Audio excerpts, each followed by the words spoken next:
Oke, kali ini kita bahas film Cina, lagi judulnya Soul Snatcher. Seperti biasa, subscribe yang suka film ini. Yuk ke filmnya. Nyah. Di awal cerita, ada rubah lagi mainan makodo. Karena keasikan, dia terjatuh ke pinggir jurang. Untungnya ada anak yang nolongin dia, tapi malah gantian anak ini yang jatuh ke jurang. Si rubah mau nulungin, tapi nggak bisa, wong tangannya segitu. Akhirnya si anak ini jatuh ke bawah dan mati. Si rubah cuma bisa nangis di samping anak itu. Singkatnya 500 tahun berlalu, Sin ada di kaum siluman rubah yang mau ngelaporin ujiannya biar bisa naik peringkat ke rubah yang lebih hebat. Ada seorang pemuda yang mau masuk, tapi nggak punya tiket untuk masuk ke dalam ruang pertemuan. Karena kalau masuk harus nunjukin kayak tiket gitu, udah kayak ke museum angkut aja. Lalu dia pun diusir dan dihina karena nggak pernah bisa apa-apa dan nggak pernah dapat misi nangkep roh manusia. Pokoknya dia selalu dapat bulian dari para rubah lainnya. Sin pindah di dalam, ada rubah putih ekor 9 yang berubah menjadi pria tua. Ini rubah peringkat tertinggi setara dewa. Dia adalah ketua dari siluman rubah. Lalu laporan pun dimulai dan ada salah satu rubah junior yang berhasil dapetin eliksir dengan kepandaian tipu muslihatnya. Dia pun berubah menjadi rubah ekor 5. Dan kemudian para siswa diminta untuk ngambil misi di sebuah batu. Dan setiap 1000 tahun bakalan ada eliksir berwarna putih. Siapa aja yang dapat itu otomatis berubah jadi rubah ekor 9, jadi dewa. Mereka pun berkumpul. Lalu karena kurang orang untuk terima misi, batu itu nggak mau ngasih misinya. Datanglah pemuda yang namanya Sisan tadi untuk terima misi. Dia pun seneng banget dapetin slot, walaupun cuma sepasang telinga aja.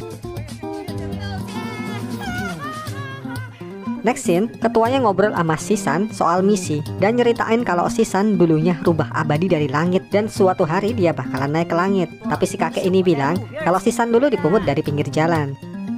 Akhirnya si kakeknya ngasih pisau pembunuh siluman ke Sisan untuk menyelesaikan misinya. Dia pun pergi ngambil benda gaib punya kakeknya untuk terusin misi. Dan kakek tadi nyuruh guru para rubah untuk ngejagain si Sisan dan ngebantuin. Karena banyak rubah junior yang udah mati. Si Sisan pun seneng banget karena ini misi pertama buat dia. Dan film baru dimulai. Sin pun pindah di sebuah kota. Ada seorang pelajar yang bawa keledai dan nanyain warga di sana soal orang yang ada di gambarnya.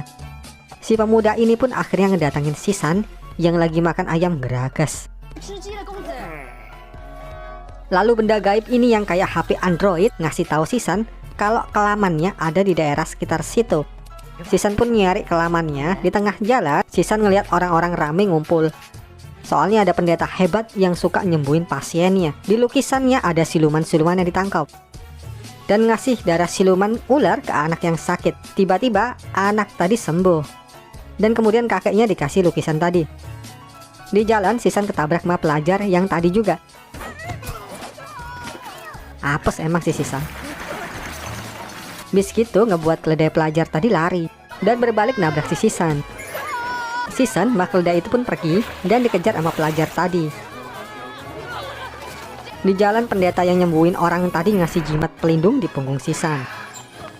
Next sampailah mereka di tengah hutan. Si pelajar tadi marah sama Sisan soal yang ngilangin keledainya.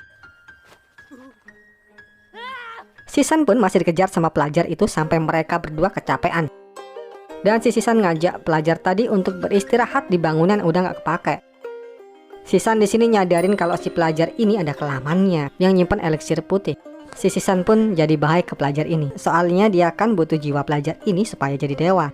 Pelajar ini cerita dia mau ngikutin ujian tahunan di kerajaan dan ngasih keledai itu tadi ke kakaknya yang namanya Daoran, orang yang ada di gambar pelajar ini.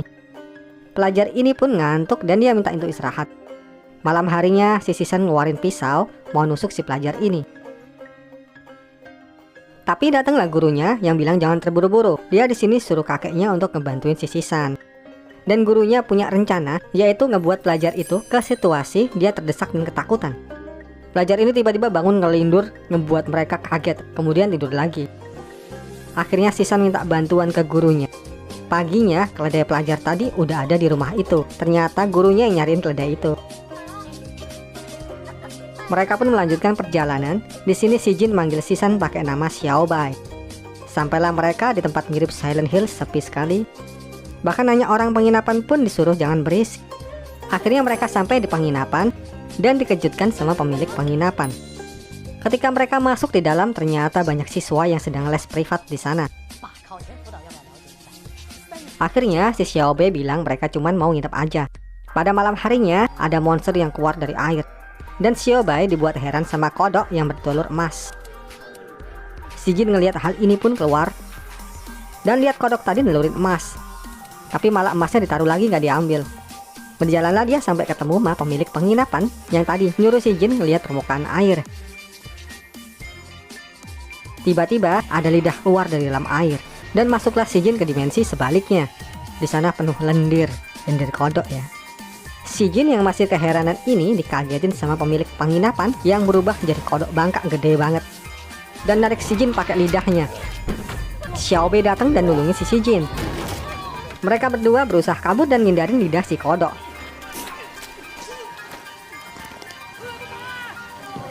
Karena tenaga kodok ini besar, tiang penahannya pun hancur. Kodok tadi pun akhirnya niup mereka pakai kekuatannya. Xiaobei pun ditelan sama kodok ini dan si Jin lari.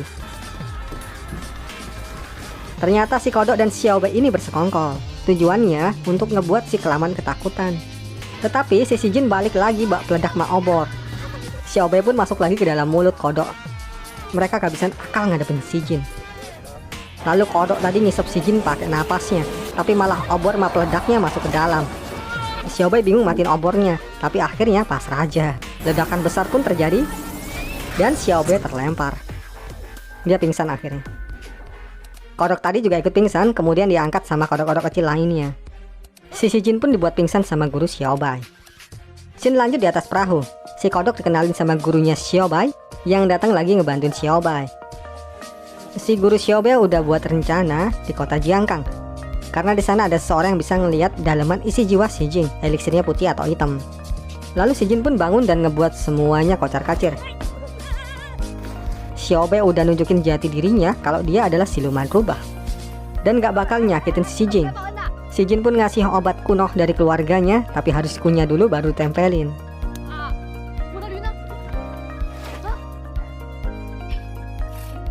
Si Jin juga nanya kenapa perahunya bisa jalan sendiri. Ternyata si kodok tadi yang ngedorong renang gaya kodok. Singkatnya, sampailah mereka ke sebuah kota yang ramai banget. Ini adalah kota Jiangkang. Mereka pun masuk ke kota yang isinya lempitan empal nikmat semua. Karena si Jin ini polos, dia agak kebingungan tentang tempat itu, walaupun udah ditawarin masuk. Sampai datanglah anak kecil yang nyuruh dia ke suatu tempat. Jalanlah mereka berdua nyebrangin jembatan, dan di sana ada tempat eksklusif para empalan. Masuklah mereka ke dalam. Katanya ada orang yang nyari si Jing di tempat itu, yaitu kakaknya si Daoran. Dan di dalam si guru Xiaobei nyambut mereka dan nyamar demi ngebantu Xiaobei. Dan didoronglah si Jin masuk ke tempat kosong. Ternyata itu tempat para hantu. Dan yang berkuasa di situ adalah hantu cewek perempuan yang bisa ngelihat jiwa dari si Jin. Xiaobei dan gurunya nunggu di luar tuh. Masuklah si Jin ke dalam dan lihat cewek cakep yang mukanya mix kebuli-bulian gitu terbang turun. Si Jin terhipnotis sama paras nih cewek. Kemudian dia dirayu-rayu pakai kemolekan tubuhnya. Lalu diajaklah ke tempat tidur. Si Jin pun nampar dirinya untuk nyadarin dirinya dari kesangihan. Waktu dirayu lagi udah gak bisa. Si Jin pun mau kabur dari tempat itu dan ngejauhin cewek ini. Tapi tetap dideketin terus, masih hantu cakep nih. Nama si cakep ini Ying Lian. Tuh mau diserang karena berdarah. Ying Lian pun terlempar karena di punggung si Jin ada mantra pelindung dari pendeta yang ada di kota tadi. Si Ying Lian pura-pura tetap baik-baik aja. Gitu terus sampai penampilan Ying Lian acak-acakan. Sampai dia terlempar keluar dari atap genteng.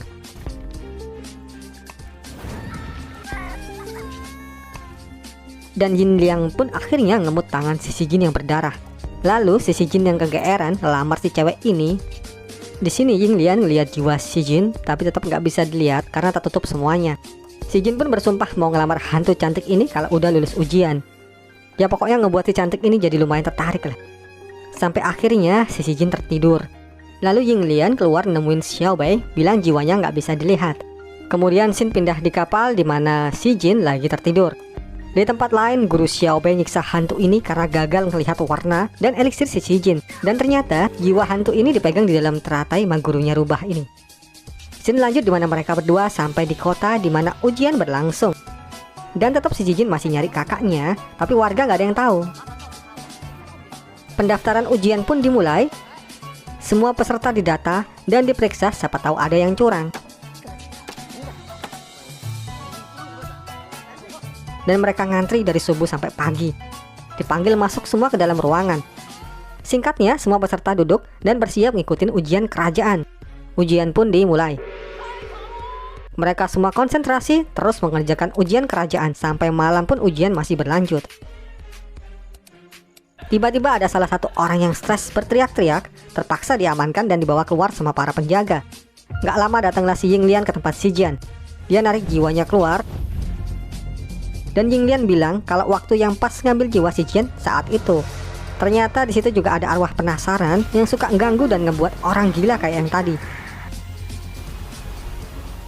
Si Jin ngelihat kakaknya yang lagi ujian di situ, panggilin tapi tiba-tiba berubah jadi arwah penasaran dan narik si Jin masuk ke dunianya. Di dalamnya hantu semua.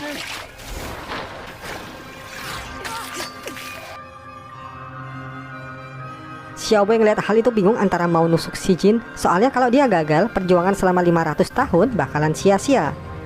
Tapi si Xiaobei milih untuk masuk ke dunia arwah dan nulungin temennya. Ternyata kakaknya Daoran ini udah lama mati dan jadi hantu.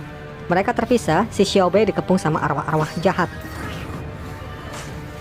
Dan si Jin mau diambil jiwanya mau Daoran. Karena terdesak, HP Android siluman tadi ngeluarin cahaya untuk ngebantuin mereka. Supaya Daoran ingat lagi sama masa lalunya, kalau enggak mereka nggak bisa keluar dari situ. Daoran pun ingat waktu masa mudanya dia ngajarin si Jin dan ngikutin ujian, tapi selalu gagal sampai dia tua dan akhirnya mati. Daoran pun tersadar kembali dan Wuxi pun hancur. Para arwah di sana pun kembali ke alamnya. Daoran pesan kalau rubah itu butuh eliksir jiwa di tubuhnya dan selalu ngikutin si Jin. Scene lanjut di mana mereka udah kembali ke dunia nyata. Dan waktu mereka berdua makan, si Jin nanyain apa Xiaobei butuh sesuatu dari dirinya. Kalau iya silahkan diambil aja. Tapi si Jin ini belum tahu kalau itu bakalan ngilangin nyawanya. Next scene, Xiaobei nyeritain masa lalu dari Yinglian yang mana dia dulunya diculik dan dipaksa jadi penjajah diri. Akhirnya dia bunuh diri lompat ke kali, dan waktu jadi hantu dia makan hati manusia untuk hidup. Scene pindah di mana si Jin datang ke tempat Yinglian dan masuk langsung ngelamar si Yinglian. Langsung kaget si Yingliannya.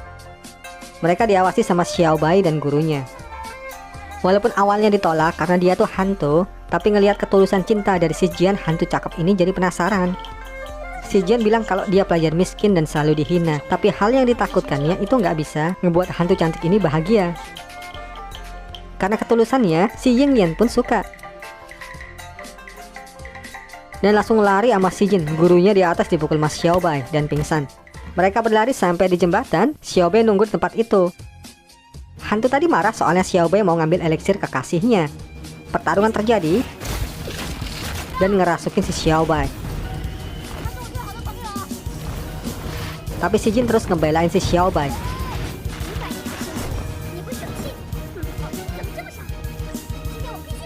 Akhirnya si kodok nusuk Yinglian dari belakang. Yinglian dan si Jin pun pergi dari situ setelah nyerang si kodok. Dan di pinggir sungai, Yinglian udah nggak bisa bertahan dan sekarat. Si Yinglian pun minta maaf karena nggak bisa bersama lagi sama si Jian dan ngucapin terima kasih udah nyelamatin dirinya pakai ketulusannya. Akhirnya si Yinglian pun mati. Xiaobei datang ke tempat itu dan si Jin marah soalnya udah bohong sama dirinya. Mereka pun bertengkar.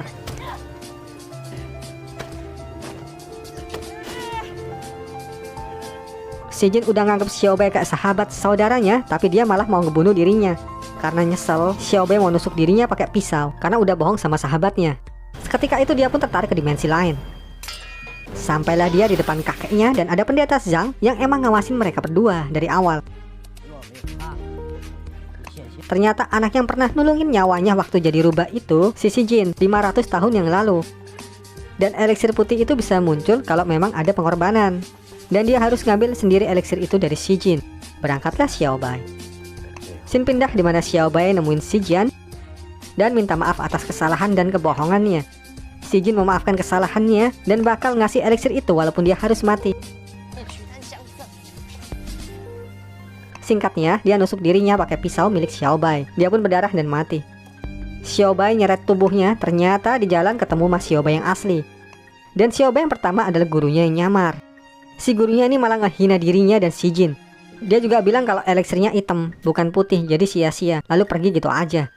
Marahlah si Xiaobai dan nyerang gurunya. Tapi bukan lawan dari gurunya, ilmunya tinggi. Pertarungan terjadi. Xiaobai berhasil mukul dan jatuhin gurunya.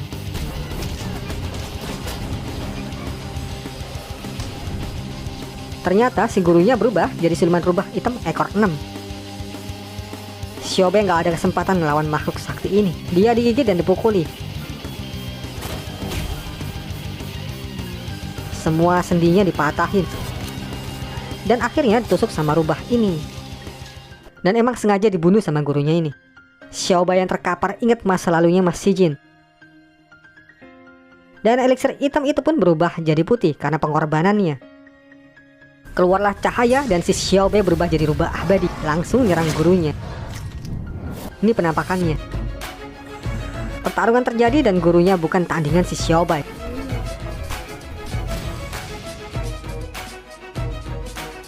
Waktu si rubah ekor 6 mau dibunuh, dia ingat pesan sahabatnya yang dulu untuk jadi rubah baik. Si rubah tua itu pun pergi dari situ. Ternyata Xiaobai berubah jadi rubah ekor 9, Kak. Kekuatannya setara sama kakeknya, bahkan dewa. Scene lanjut dimana Si Jin bangun dari kematian dan bingung bajunya kenapa banyak darah. Waktu berlalu di rumah Si Jin, ternyata dia sudah dibuat lupa tentang kejadian masa lalu. Lalu dia pergi mengut rumput. Ketemulah sama seekor rubah yang cedera kakinya. Dipanggillah rubah itu dan diajak pulang untuk diobatin. Ternyata sebelumnya si Xiaobai yang udah jadi dewa minta sama dewa tetua bangkitin Si Jin dari kematian. Dia bakalin ngorbanin semua kekuatannya. Akhirnya berubahlah dia jadi rubah lemah. Di lain tempat, gurunya yang tadi ditangkap sama pendeta Zan di dalam lukisan dan kakeknya. Soalnya si gurunya ini udah ngebunuhin rubah-rubah junior yang lainnya. Scene pindah lagi di Xiaobai udah ada di rumah Si Jin. Mereka pun hidup berdampingan berdua bersama terus. Dan film luar biasa ini pun akhirnya selesai sampai sini. Oke Kak, terima kasih udah nonton. Sampai ketemu di update film lain ya. Dan assalamualaikum.